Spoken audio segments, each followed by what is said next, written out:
विद्यार्थी मित्रांनो, नाऊन म्हणजेच नाम हा टॉपिक मराठी व्याकरणातील इतका महत्त्वाचा टॉपिक आहे की तुम्हाला सगळ्याच प्रकारच्या स्कॉलरशिप परीक्षा आणि भविष्यातील सगळ्याच प्रकारच्या स्पर्धा परीक्षा असू द्या किंवा सरळ सेवा असू द्या, या टॉपिकवर तुम्हाला प्रश्न आलेले दिसतील.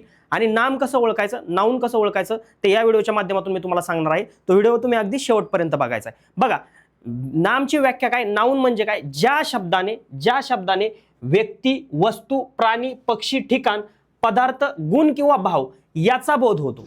मी काय सांगतोय, ज्या शब्दाने, कोणताही असा शब्द असू द्या, ज्या शब्दामुळे आपल्याला एखाद्या व्यक्ती असू द्या, वस्तू असू द्या, प्राणी असू द्या, पक्षी असू द्या, ठिकाण असू द्या, पदार्थ असू द्या किंवा एखाद्या वस्तूचा गुण असू द्या किंवा त्याच्यामधला भाव असू द्या, याचा जर बोध तुम्हाला झाला तर त्याला आपण नाम म्हणायचं.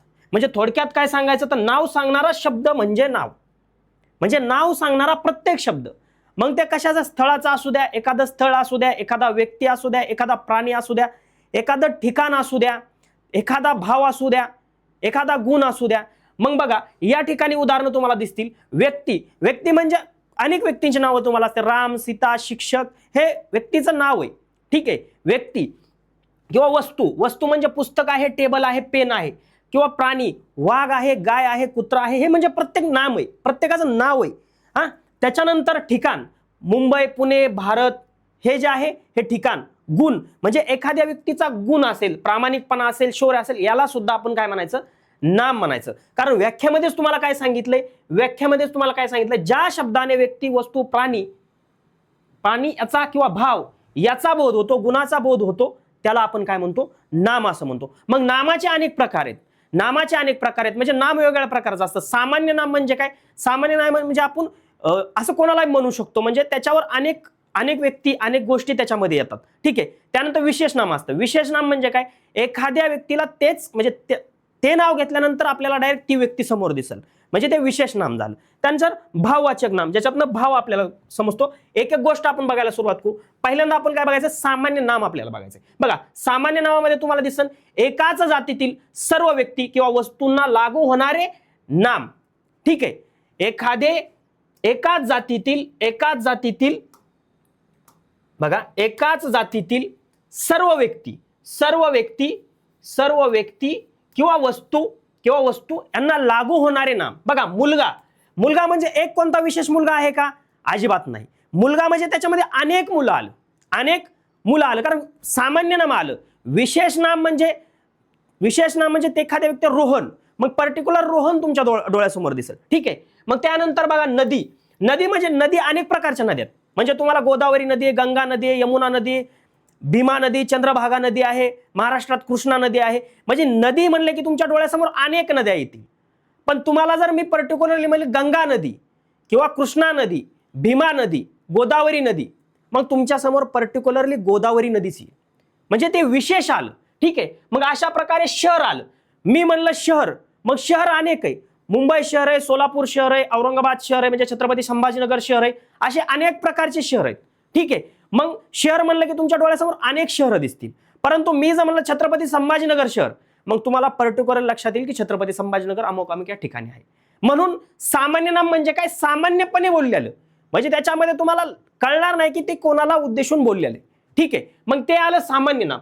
दुसरं म्हणजे काय आलं, विशेष नाम. विशेष नाम म्हणजे काय, विशिष्ट व्यक्ती, वस्तू किंवा ठिकाणाचे नाव. छत्रपती शिवाजी महाराज म्हणजे व्यक्ती एकच आहे, विशेष नाम आहे. त्या व्यक्तीला उद्देशून त्या व्यक्तीचं ठेवलेलं नाव आहे. विशेष नाम म्हणजे त्या व्यक्तीला ठेवलेलं नाव असतं. म्हणजे तुमचं माझं नाव आहे, जसं रोहन नाव आहे, म्हणजे नाव त्या व्यक्तीचं ठेवलेलं, ते विशेष नाम आलं. बघा, मी मगाशी तुम्हाला सांगितलं नदी, या ठिकाणी तुम्हाला गंगा नदी म्हटले. म्हणजे गंगा नदी म्हणजे तुम्हाला म्हटलं की गंगा नदी म्हणजे स्पेशल तुम्हाला गंगा नदी दिसेल. तुम्हाला म्हटलं, मी मगाशी सांगितलं गोदावरी दिसेल. म्हणजे विशेष नाम म्हणजे काय, त्या व्यक्तीला, त्या ठिकाणाला ठेवलेलं नाव म्हणजे काय आलं, विशेष नाम आलं. सामान्य नाम म्हणजे काय, सामान्यपणे जे बोलतो आपण. शहर, कोणतं शहर माहित नाही, पण शहर हे नाम आहे. नाम नाही असं नाही, नाम आहे, नाव आहे, नाऊन आहे, परंतु सामान्य आहे. जनरल आपण कसं म्हणतो, इन जनरल. स्पेशल म्हणजे विशेष नाम आलं.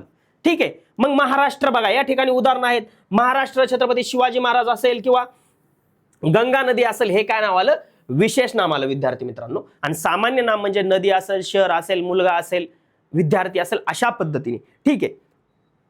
त्याच्यानंतर पुढे बघा, अजून त्याच्यामध्ये प्रकार आहेत. म्हणजे नामामधला प्रकार कोणता बघितला? सामान्य नाम हा प्रकार बघितला. दुसरा प्रकार कोणता आहे? विशेष नाम. आता तिसरा प्रकार म्हणजे भाववाचक नाम.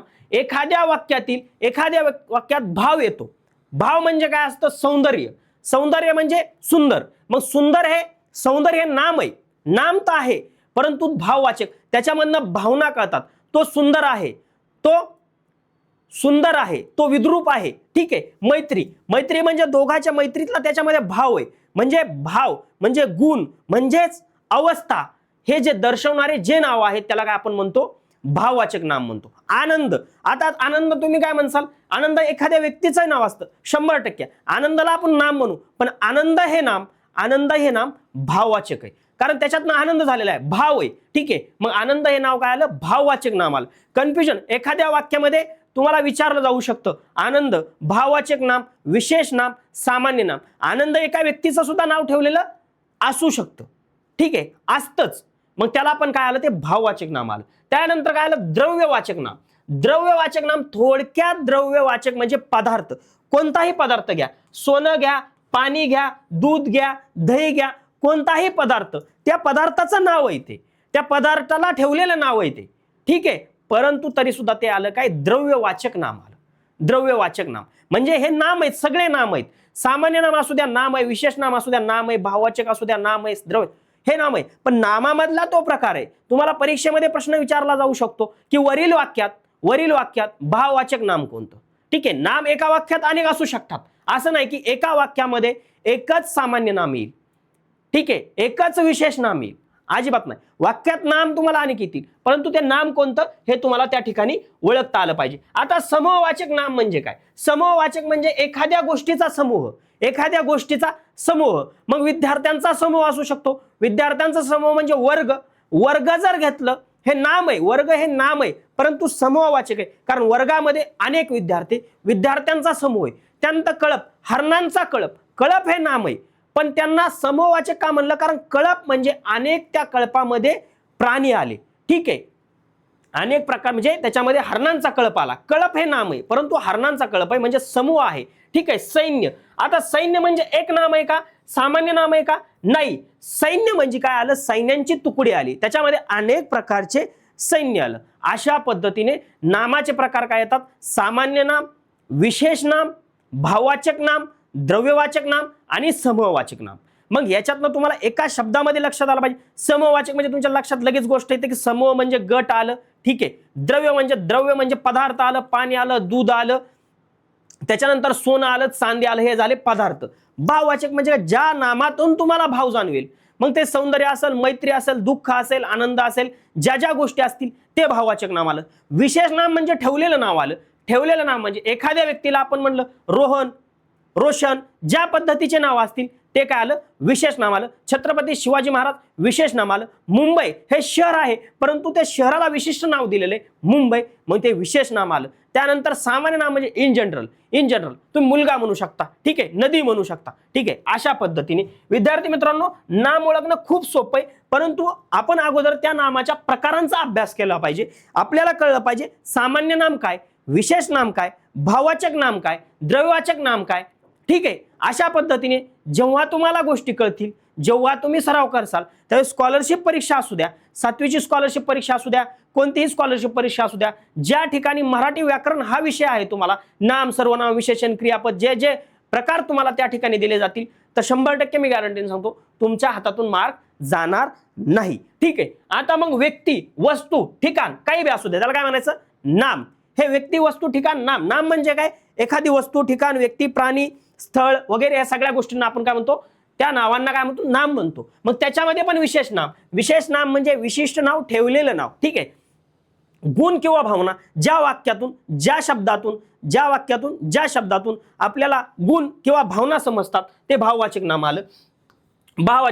पदार्थ, द्रव्यवाचक नाम, सोने असू द्या, चांदी असू द्या, दूध असू द्या, हे सगळे पदार्थ म्हणजे काय आलं?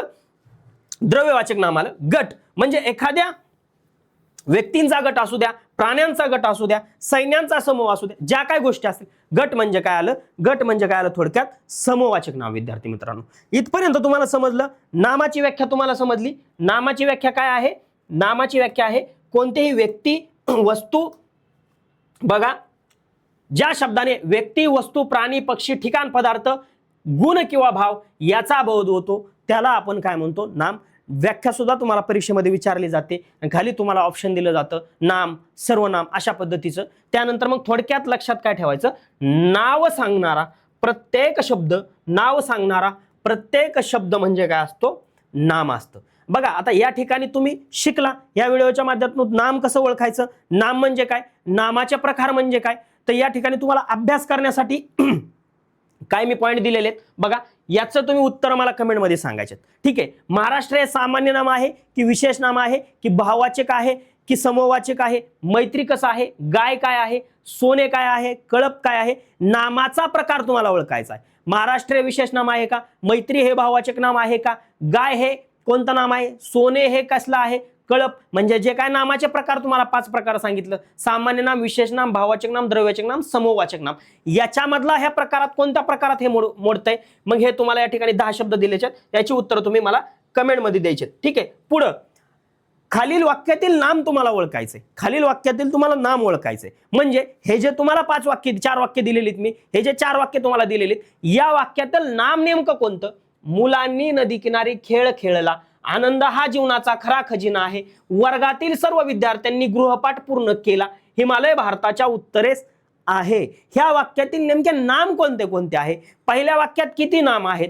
दुसऱ्या वाक्यात किती नाम आहेत? तिसऱ्या वाक्यात किती नाम आहेत? चौथ्या वाक्यात किती नाम आहेत? अजून एक महत्वाची गोष्ट सांगतो, याच्यामधलं जर तुम्ही खोलात जाऊन अजून जर ह्या नामामध्ये पण सामान्य नाम कोणतं, विशेष नाम कोणतं, भाववाचक नाम कोणतं, हे जर तुम्ही शोधून काढलं तर आजचा टॉपिक तुमचा नाम हा क्लिअर झाला. मी सांगतो एक्स्ट्रा तुम्हाला जास्त जायची गरज नाही, एक्स्ट्रा डीप तुम्हाला जायची गरज नाही. स्कॉलरशिपच्या दृष्टिकोनातून, तुमच्या लेवलच्या माध्यमिक शालांत परीक्षांच्या दृष्टिकोनातून, विविध प्रकारच्या स्पर्धा परीक्षांच्या दृष्टिकोनातून जितकं तुम्हाला गरजेचं आहे तेवढे या व्हिडिओच्या माध्यमातून तुम्हाला सांगितले. परंतु आता हे जो अभ्यास तुम्हाला सांगितला, नामाचा प्रकार ओळखा आणि खालील वाक्यातील नाम ओळखा, ह्याची PDF तुम्हाला मिळेल. कुठं मिळेल? कुठं मिळेल? आमच्या ऍप्लिकेशनवर. मग आमचं ऍप्लिकेशन कोणतं आहे? प्रत्येक व्हिडिओमध्ये मी सांगतो तुम्हाला. डाउनलोड केलं नसेल तर डाउनलोड करायचं. ई-सारथी ऑनलाईन, सोपं नाव आहे, कोणत्याही प्रकारचा स्पेस नाही, कॅपिटल लेटर नाही, सगळे स्मॉल लेटर. ई-सारथी ऑनलाईन, सरळ सरळ प्ले स्टोअरला जायचं, प्ले स्टोअरला ई-सारथी ऑनलाईन अशा पद्धतीने सर्च करायचं. ठीक आहे. इन्स्टॉल करायचं, इन्स्टॉल केल्यानंतर ओपन करायचं. ओपन केल्यानंतर अशा प्रकारचं पेज तुम्हाला ओपन होतं. वरती तुम्हाला सिलेक्ट कॅटेगरी ऑप्शन दिसल, ह्या कॅटेगरी ऑप्शनवर क्लिक करायचं. तुम्हाला 8 दिसल, 9 दिसल, 10 दिसल आणि ऑल स्कॉलरशिप सेक्शन दिसल. ह्या ऑल स्कॉलरशिप सेक्शनवर क्लिक करून सेव्ह करायचं. सेव्ह केल्यानंतर अशा पद्धतीचं पेज तुमच्या समोर ओपन होईल. अशा पद्धतीचं पेज. मग त्या ठिकाणी तुम्हाला फ्री PDF नावाचा एक ऑप्शन दिसल. ह्या फ्री PDF वर क्लिक केलं तर आजच्या लेक्चरची PDF आणि तुम्हाला जे काय मी अभ्यासासाठी दिलेले आहेत हे 2 गोष्टी, याची PDF तुम्हाला मिळेल. सोडवायचं, उत्तर कमेंटमध्ये सांगायचं आणि उत्तर तुम्हाला त्या PDF मध्ये सुद्धा चेक करण्यासाठी दिलेले आहेत. आजचा व्हिडिओ जर आवडला असेल, उपयुक्त वाटला असेल तर व्हिडिओला नक्की लाईक करा आणि इथून पुढचे महत्त्वाचे व्हिडिओ बघण्यासाठी आमच्या ई-सारथी स्कॉलरशिप YouTube चॅनलला नक्की सबस्क्राईब करा. धन्यवाद.